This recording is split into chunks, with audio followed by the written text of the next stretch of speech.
Hello guys! Magandang araw at kumusta po kayong lahat? Kaninang umaga nga pala, pagkatapos ng mga anak ko naligo, ayan, na picture-picture na muna kami, hindi na alam na video nga pala yan. At pagkatapos naman, pinakain ko naman sila ng umagahan bago nga sila papasok sa school nila. At ayan guys, yung ulam nila, nagluto lang ako ng beef loaf, pagkatapos nagluto na nga rin ako ng saging. Meron kasi kaming saging guys, na binigay nga ng papa ko kasi nung nakaraan nga pumunta nga kami doon sa kanila. Pagkatapos, binigyan niya kami ng saging at hilaw pa nga yun yung nadala nga namin dito.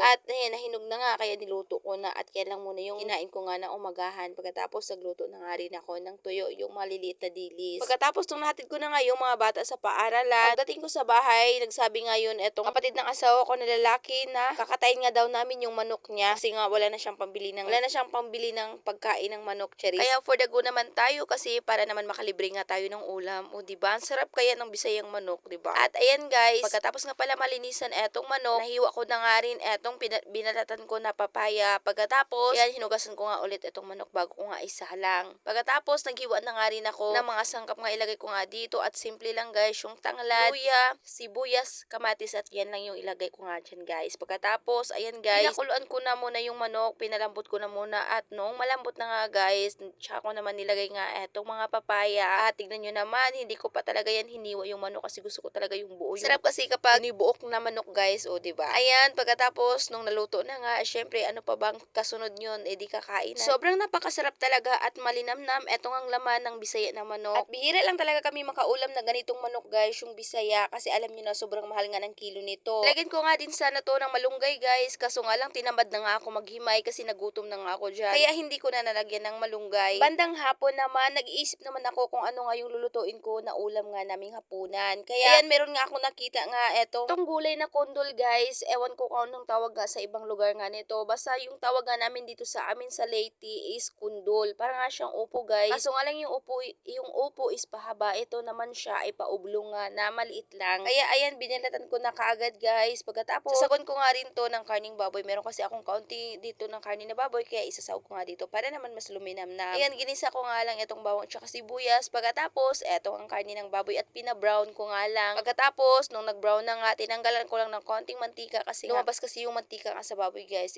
Sobrang dami. Kaya inawasan ko lang siya ng kaunti bago ko nga nilagay etong mga gulay. At nilagyan ko lang ng kalating basong tubig guys. Etong ang gulay kasi nagtutubig naman to kaya konti lang nilagay ko na tubig. Pagkatapos, tinimplahan ko naman ng pangpalasa. At ayan guys, luto na ang ating ulam. Kain po tayo at thank you Lord sa lahat ng blessing.